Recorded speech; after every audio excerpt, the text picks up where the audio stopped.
Thank you, Madam Clerk. I will call the meeting to order. Welcome, everybody. Our land acknowledgement statement.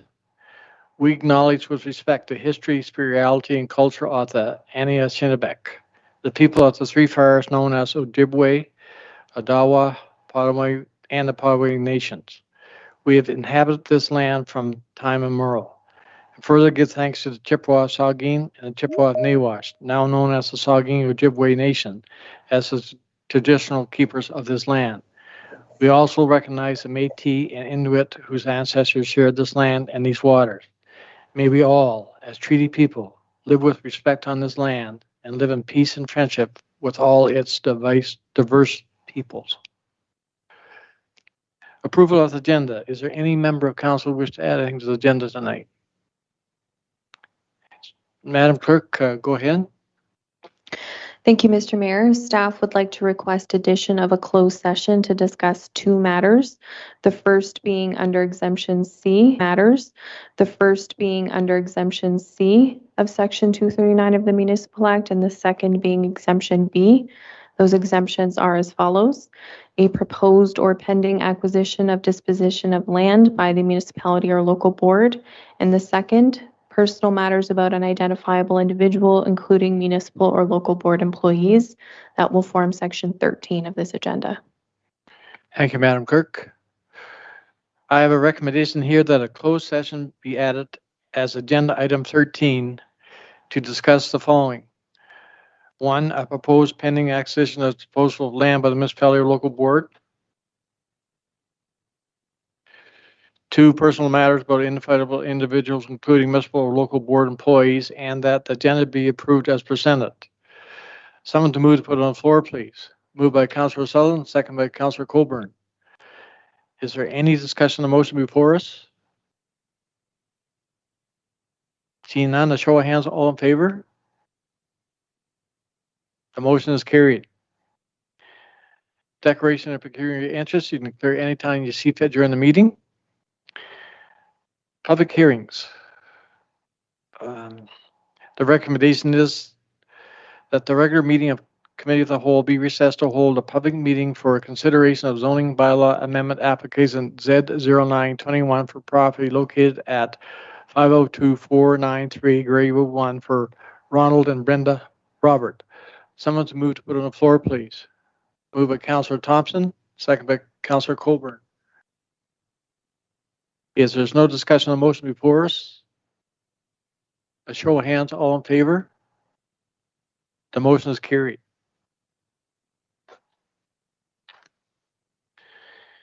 I would like to call this public meeting to order. This meeting has been called for the purpose of considering an application for proposed zoning bylaw amendment application Z0921 for Ronald and Brenda Robert for property located at 502493 Gray Road 1. Would the clerk please advise those present as to the method by which the notice of this meeting was given? Thank you, Mr. Mayor. Notice of this public meeting was given by ordinary mail to all property owners within 120 meters, 400 feet of the subject property, by email to all the prescribed bodies on September 27th, 2021, posted at the subject property and posted on the Township of Georgian Bluffs website. If a person or public body does not make oral submissions at a public meeting or make written submissions to the Township of Georgian Bluffs before the proposed zoning bylaw is adopted or passed, the person or public body is not entitled to appeal the decision of the Township of Georgian Bluffs to the local planning appeal tribunal, and the person or public body may not be added as a party to the hearing of an appeal before the tribunal unless, in the opinion of said tribunal, there are reasonable grounds to add the person or public body as a party. Thank you, Madam Clerk.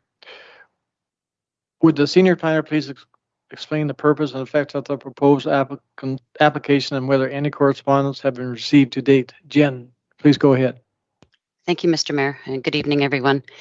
So this application is fairly straightforward. The Roberts need to replace their septic system, and they don't have sufficient space on their current lot to locate it. So they do own the vacant lot next door, and they're applying to merge it with their house lot so that they can obtain a building permit and install that new septic system. So the lots are lots on a registered plan, and they can be deemed to merge and form one lot. This actually does improve compliance with our zoning bylaw, as it increases the lot area to about 0.7 of an acre, where the bylaw requires 1 acre. And the combined lot frontage will exceed the bylaw requirement. So the bylaw doesn't recognize this. The zoning bylaw does not recognize deemed lots as a lot of record. So the amending zoning bylaw will recognize it as such and grant relief to the deficient lot area. Policy review is provided in the staff report for council's consideration, and we can generally conclude that the application complies with applicable policy. The Conservation Authority did identify significant woodlands on the property and recommend that tree removal avoid the breeding bird nesting and rearing period from May 1st to August 15th in any given year to avoid negative impacts on the natural heritage features. Natural hazards were identified within the vicinity of the property associated with an unnamed watercourse feature and the presence of karst areas. The proposed septic is located outside of any hazard area, so the Conservation Authority is of the opinion that Section 3.1 of the PPS can be met. So initial comments received from the county requested that a karst assessment be submitted to demonstrate sufficient overburden for the proposed septic system. So township staff basically followed up with the county staff just to clarify that karst assessment requirement, because the proposed septic system is actually outside of the mapped karst area and the mapped karst feature. So what ended up happening was a septic design was submitted to the county for review, and the county is satisfied because the system is actually will have a raised bed. They're satisfied with that, and they no longer require a karst assessment for this application. So we received comments from the Conservation Authority and the Risk Management Office, and no concerns were noted with the proposal. The amended comments received from the county indicate no further concerns with the application. We received no comments from residents within 120 meters of the subject property. And so therefore, if no concerns are raised this evening, the recommendation has been changed from the staff report, and it's to approve the zoning amendment and deeming applications. Draft bylaws can be scheduled for council's consideration at the December 1st council meeting if council approves this application. The applicants are present this evening, as is their agent, Rick Hesp, and I would be happy to answer any questions. Thank you. Thank you, Madam Planner. No member of the public registered with the clerk to provide comments in support of or opposition to the applicant. Applicants Brenda and Ronald Robert and their legal counsel, Rick Hesp, are present this evening. Brenda or Ronald, would you like to submit any comments? I have no comments. Okay, thank you. Does council have any questions of the proposed application? Seeing none, council will consider all matters placed before it prior to submitting their comments to the applicant. May I call for adjournment of this public meeting? Moved by Councillor Barfoot, second by Councillor Sutherland. Show of hands, all in favor of adjournment. The motion is carried. Thank you. I have a recommendation here that says positive comments have received from the agencies. It has been demonstrated that the proposed application is consistent with the Provincial Policy Statement 2020, the County Official Plan, and the Township of George Bluff Zoning Bylaw 2020. Provided no issues are raised at the public meeting, it is recommended that Zoning Bylaw Amendment Application Z0921 and the corresponding deeming application for Brenda and Ronald Roberts for lands described as Part 742, Lots 22 and 23 be approved. Someone to move to put it on the floor, please. Moved by Deputy Mayor Carlton, second by Councillor Thompson. Is there any discussion on the motion before us?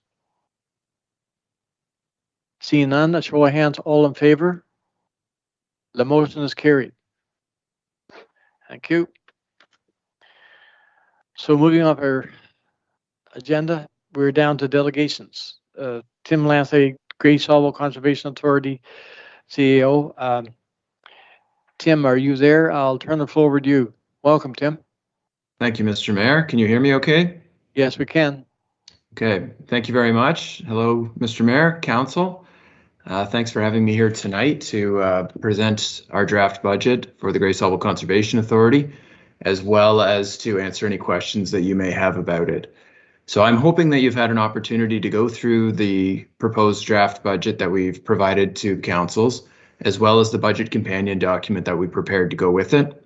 And I do have a short presentation to prepare tonight. Slide, please.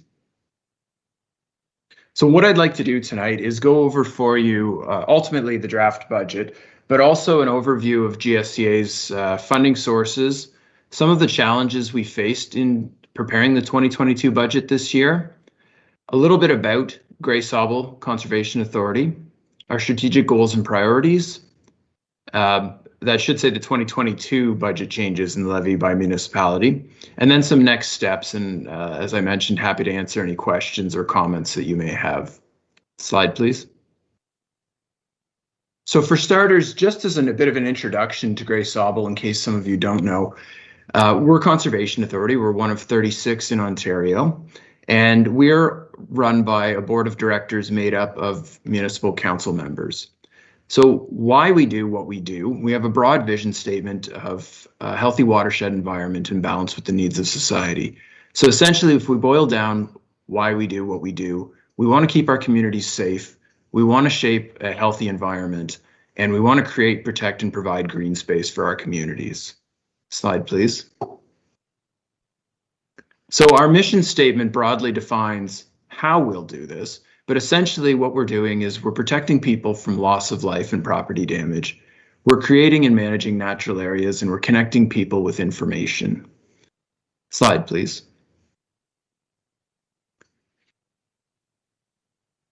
The pie chart shown in front of you right now is a general breakdown of our 2022 proposed budget. So you can see from this that about $1.56 million comes from levy. About 1.24 comes from self-generated revenues. 430,000 is shown as coming from reserves this year, so that's made up of a combination of sources. 188,000 comes from the province to fund drinking water source protection, and 37,000 comes from the province to fund all of the other transfer payment items that fall under Section 39 of the Conservation Authorities Act. So this would be the items associated with flood forecasting, environmental planning, things of that nature.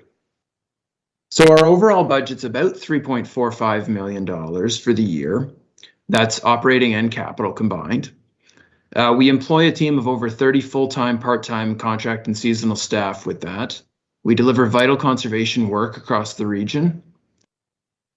The jurisdiction that we look after covers 5 major rivers extending from the east side of the town of the Blue Mountains, along the coastline of Georgian Bay, and over to Lake Huron on the west side. There are 5 major rivers, numerous smaller tributaries, and over 155 kilometers of shoreline. And we serve 8 member municipalities, Georgian Bluffs being one of those municipalities. Slide, please.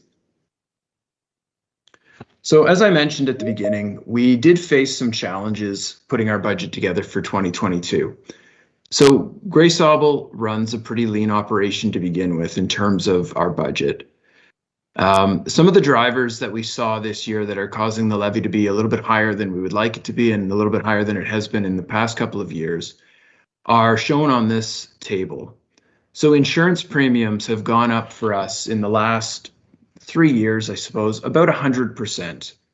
So I understand that municipalities have seen similar challenges with their insurance premiums. So this year alone, the insurance premium accounts for almost 2% of the proposed 5.64% levy increase. A modest COLA for our staff generates another 1.4%. So the COLA isn't wholly made up by levy. Only the programs that are funded by that levy are affected by that. So in programs like forestry, which we fund ourselves, that doesn't impact the levy. We did a salary review in 2021 to make sure that our staff are being paid at a rate that's comparable with the market, looking at other conservation authorities of similar size and looking at neighboring municipalities. Based on that, we're going to see an increase needed to wages to make sure that we stay competitive with the market. And that's competitive at a 50% rate, so the 50th percentile. What we're hoping to do is, you'll notice there that it says salary review partial. The portion of the salary review that impacts levy is approximately $45,000. We're hoping to bring forward a portion of that this year and supplement it with year-over-year surplus that we've accumulated to soften the impact on the levy in 2022. The remainder of that would be realized in the 2023 budget.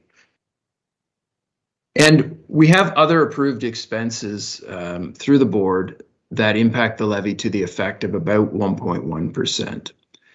So you can see those primary drivers there have posed a challenge for us this year and account for the reason why we're asking for a 5.64% or an $83,000 increase to our levy. Slide, please. So a little bit about some of the work that we do with the levy money and the self-generated revenues that we receive. In 2017 into 2018, we went through a strategic planning process. We engaged our municipal partners, our board members and staff, and the public. And at the end of it, we came out with 5 strategic plan goals, and you can see them here in front of you. Slide, please. So over the last 4 years, we've been working on targeting our major projects towards accomplishing these goals, in addition to the work that we regularly do. So under better managing and monitoring flood risk, we have been dealing with increased lake levels, increased storm events, and our staff have been making an effort to maintain our flood forecast and warning system and to get that information out to municipal staff so that you're aware of potential impacts to your own infrastructure or to your communities. We're expanding our flood risk assessments to include additional areas across the watershed. Some of this work was done through the NDMP program that was funded by the federal government. Some of it's done in partnership with municipal partners. We continue to develop real-time flow and snowmelt models to have a better understanding of how these increased rain events are impacting our communities. And to help us do that, we're also installing additional water level gauges in flood-prone areas. Slide, please. We have a goal to better manage our lands and to preserve natural heritage. And one of the big things that we've focused on over the last couple of years since developing our asset management plan is to actually invest in revitalizing our capital assets and improving the visitor experience at our properties. COVID has really driven recreational tourism in the area over the last 2 years, and we've seen an increase in visitation at our properties from just below 200,000 people per year to anecdotally about 350,000 people per year visiting our properties. Inglis Falls receives over 100,000 people a year alone. And obviously Inglis Falls is a gem for us as the Conservation Authority, but it's also quite popular as a property within the township. Slide, please. We've been working with the data that we collect throughout the watershed to develop sub-watershed report cards, watershed report cards, working with agricultural landowners to develop land use mapping, but also to implement stewardship programs.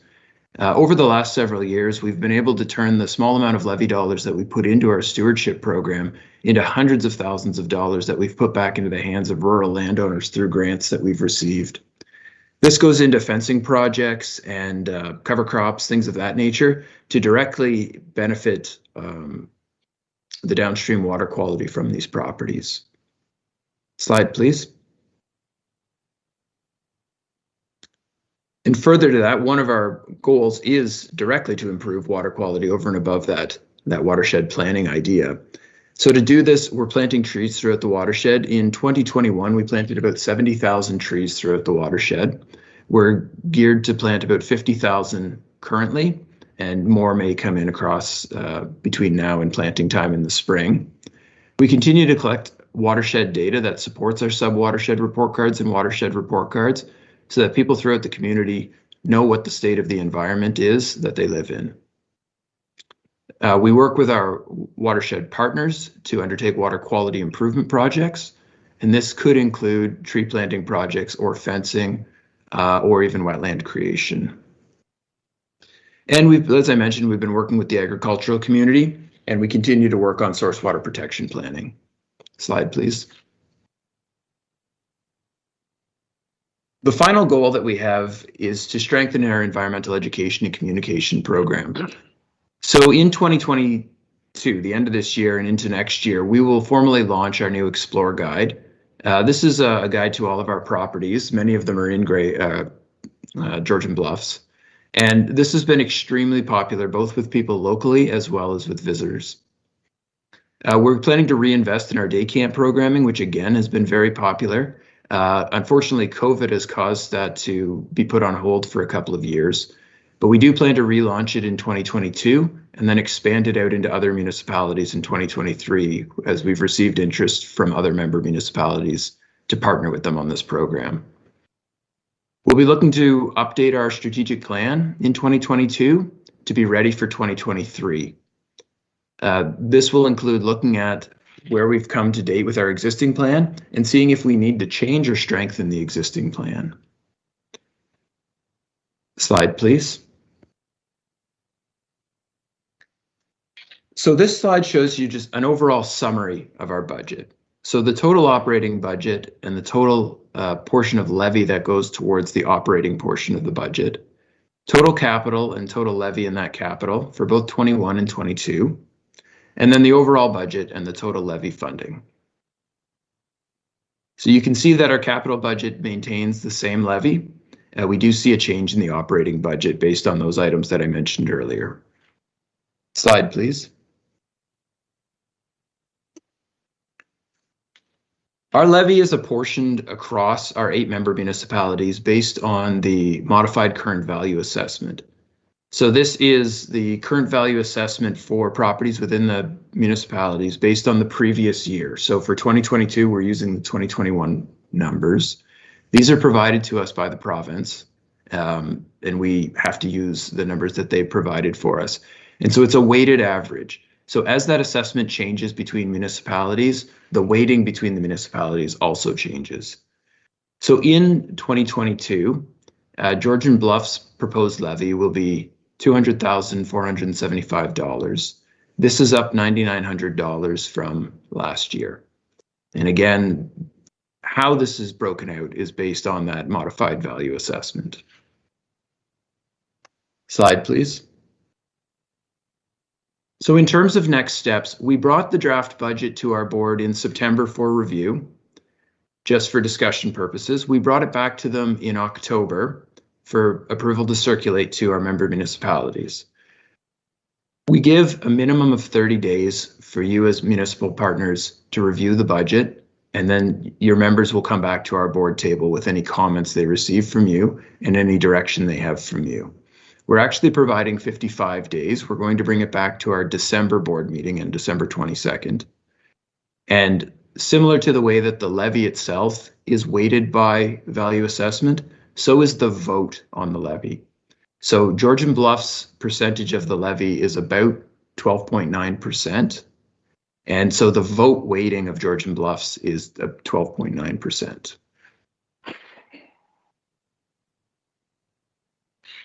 Slide, please. So at this point, that concludes the brief presentation that I've prepared. And through you, Mr. Mayor, I would welcome any questions or comments that council may have. Thank you, Tim, for the good presentation. Does council have any questions of, go ahead, Councillor Burford. Thank you, Mr. Mayor. Thank you, Tim, for the information. I just have a question. Conservation Authority, according to the mission statement, is there for, protection and enforcement.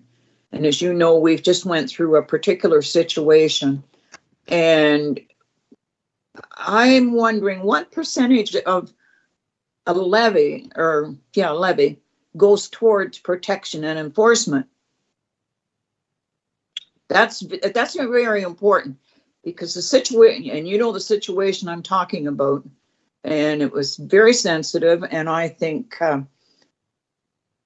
it could have worked better if maybe we had the cooperation of the Conservation Authority.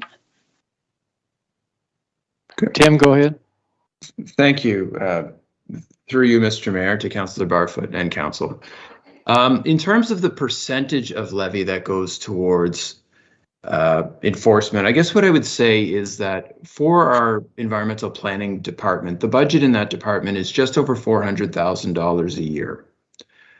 About 80%, or rather $80,000 of that comes from levy.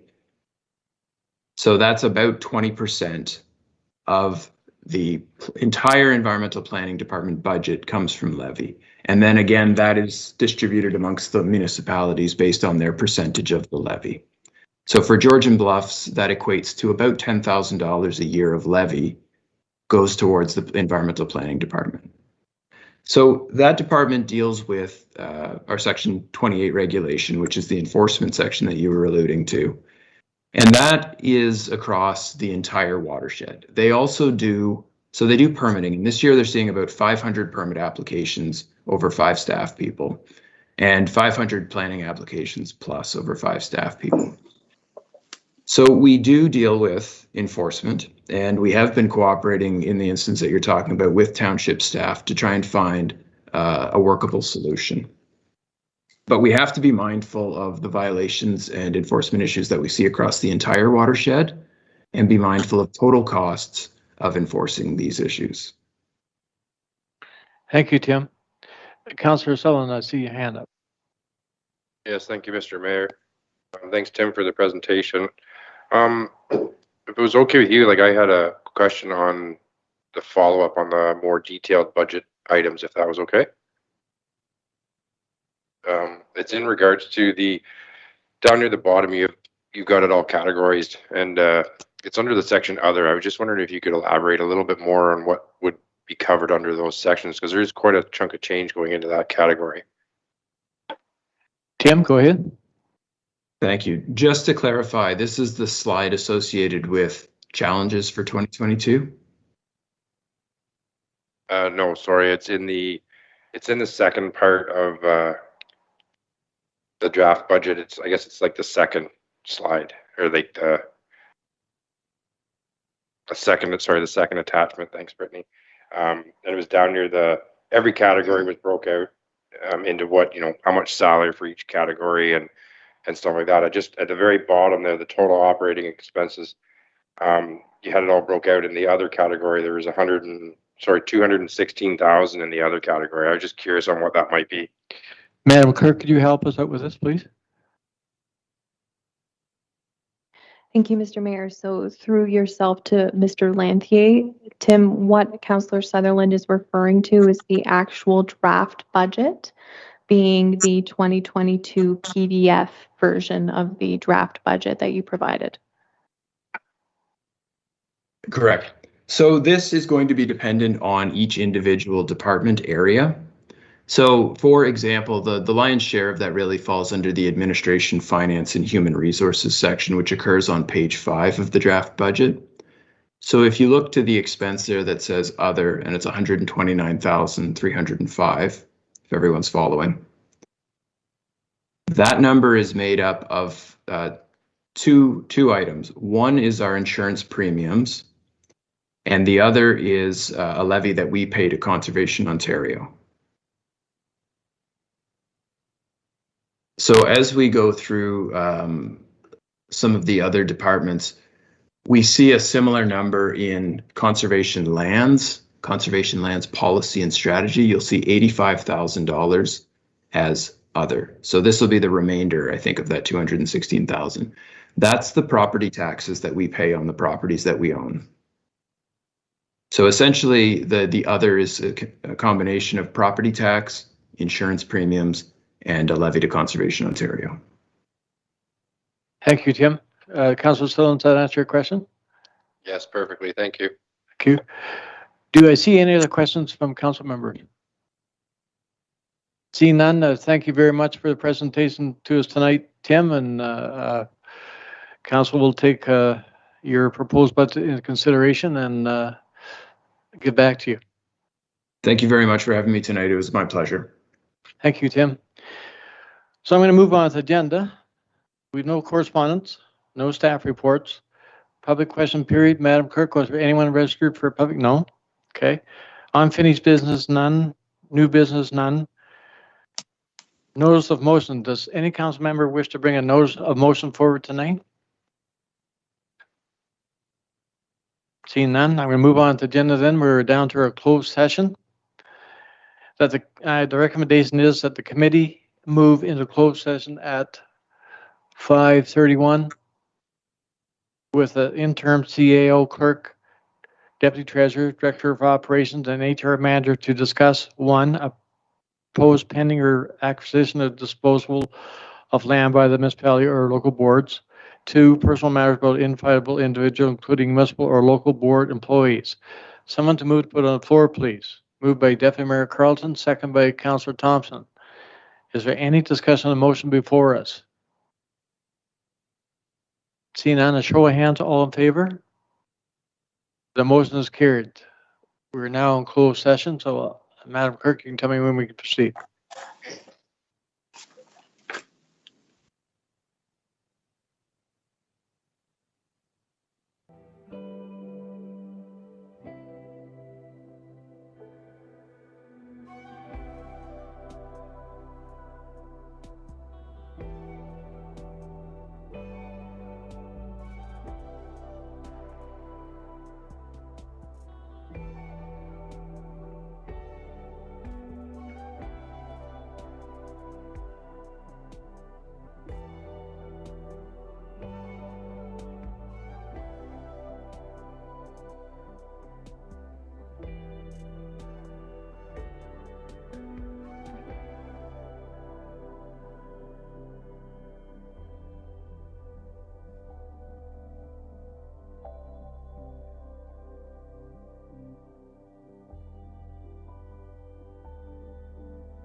Oh, I sent mine in.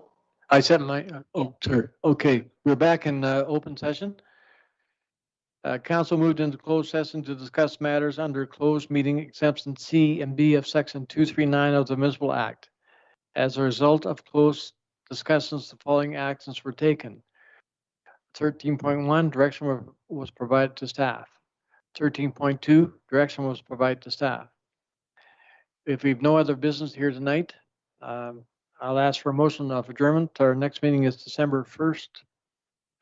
Seems weird saying that, but anyway, December 1st, 2021 at 5 o'clock. A motion to adjourn, please. Moved by Councillor Barfoot, second by Councillor Thompson. Is there any other discussion on the motion? Show of hands, all in favor of adjournment. We are now adjourned. Thank you, everybody.